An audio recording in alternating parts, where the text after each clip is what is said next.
తెలంగాణ రాష్ట్రంలో నిరుద్యోగుల ఆశలు ఆవిరవుతున్నాయి. గ్రూప్ 1 ఆశాబహుళ కలలన్నీ స్కామ్ల కాంగ్రెస్ పాలనలో చెదిరిపోతున్నాయి. కుంభకోణాలకు కేర్ ఆఫ్ అడ్రస్ అయిన కాంగ్రెస్ పార్టీ గ్రూప్ 1 ఉద్యోగాలను సైతం బేరానికి పెట్టింది.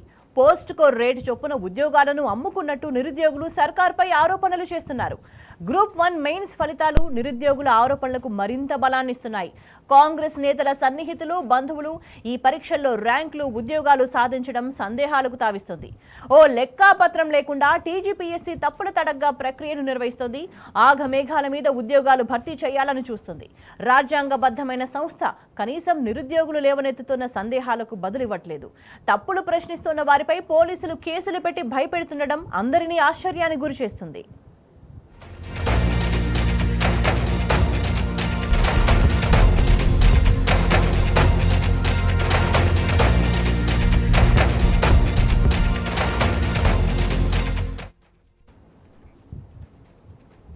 ఒకటా రెండా గ్రూప్ 1 నియామక ప్రక్రియ మొత్తం అనుమానాస్పదమే. ప్రిలిమ్స్కు ఒక హాల్ టికెట్, మెయిన్స్కు మరో హాల్ టికెట్. మెయిన్స్ రాసింది 21,093 మంది అయితే టీజీపీఎస్సీ ఫలితాలు ప్రకటించిన జాబితాలో 21,103 మంది ఉన్నారు. ఎక్కువగా వచ్చిన ఆ 10 మంది ఎవరు?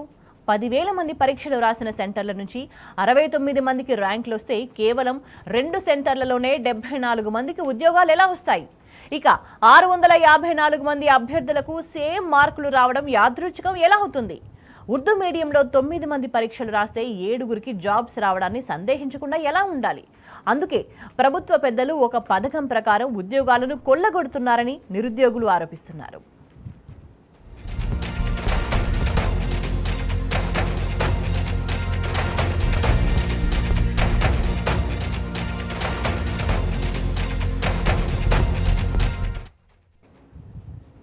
గ్రూప్ 1 మెయిన్స్ పరీక్ష జరగడానికి ముందు కొందరు కాంగ్రెస్ ఎమ్మెల్సీలు పదే టీజీపీఎస్సీ ఆఫీస్కు వెళ్లినట్లు తెలుస్తోంది. అసలు కాంగ్రెస్ ఎమ్మెల్సీలకు మళ్లీ టీజీపీఎస్సీ ఆఫీస్కు వెళ్లాల్సిన అవసరం ఏంటి? మెయిన్స్ ఫలితాల్లో కాంగ్రెస్ నేతల బంధువులు, సన్నిహితులు టాపర్లుగా నిలవడం వెనక జరిగిన కథ ఏంటి? గ్రూప్ 1 వ్యవహారంపై న్యాయ విచారణ చేయించాలని నిరుద్యోగులు మొత్తుకుంటున్న బీజేపీ నేతలు మౌనంగా ఉండడానికి కారణం ఏంటి? ఇదంతా చూస్తుంటే గ్రూప్ 1 నియామకాల్లో భారీ స్కామ్ జరిగినట్టు క్లియర్గా తెలుస్తుంది. నిరుద్యోగుల సందేహాలు తీర్చాల్సిన ప్రభుత్వం కేసులు పెట్టి వారిని భయపెట్టాలని చూస్తుంది. అందుకే గ్రూప్ 1 వ్యవహారంతో రాష్ట్రంలో నిరుద్యోగులు మరోసారి ఉద్యమ బాట పట్టేందుకు సిద్ధమవుతున్నారు.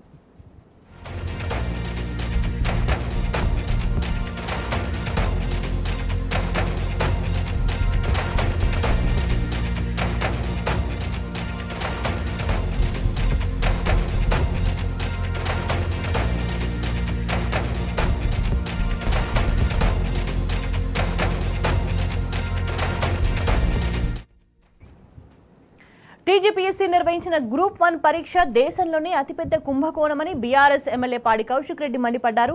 ప్రిలిమ్స్, మెయిన్స్కు వేరువేరు హాల్ టికెట్స్ ఇవ్వడం దేశ చరిత్రలో ఎన్నడూ చూడలేదన్నారు.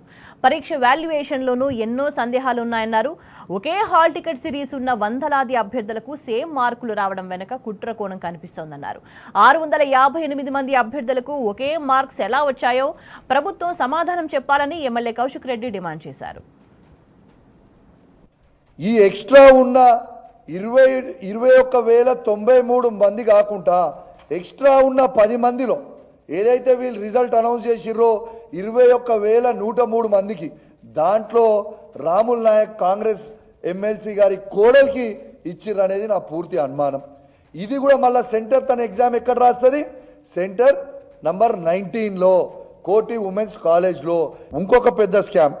ఈ స్కామ్ ఏంది?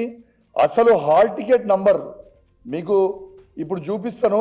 హాల్ టికెట్ నంబర్లు ఎవ్రీ 2 ఒక హాల్ టికెట్ నంబర్ ఇచ్చి హాల్ టికెట్ నంబర్ 470, 471 ఉన్న సిరీస్ ఉన్న వాళ్ళందరికీ ఎంతమంది ఉన్నారో అంతమందికి ఇట్లా 654 మంది ఉన్నారు. 470 to 471 హాల్ టికెట్ నంబర్ ఉన్న వాళ్ళందరికీ దాని కింద ఆ సిరీస్ ఉన్న హాల్ టికెట్ నంబర్ అందరికీ 253 మార్కులు అందరికీ సేమ్ మార్కులు వస్తాయి. 0.5% కూడా డిఫరెన్స్ ఉండదు.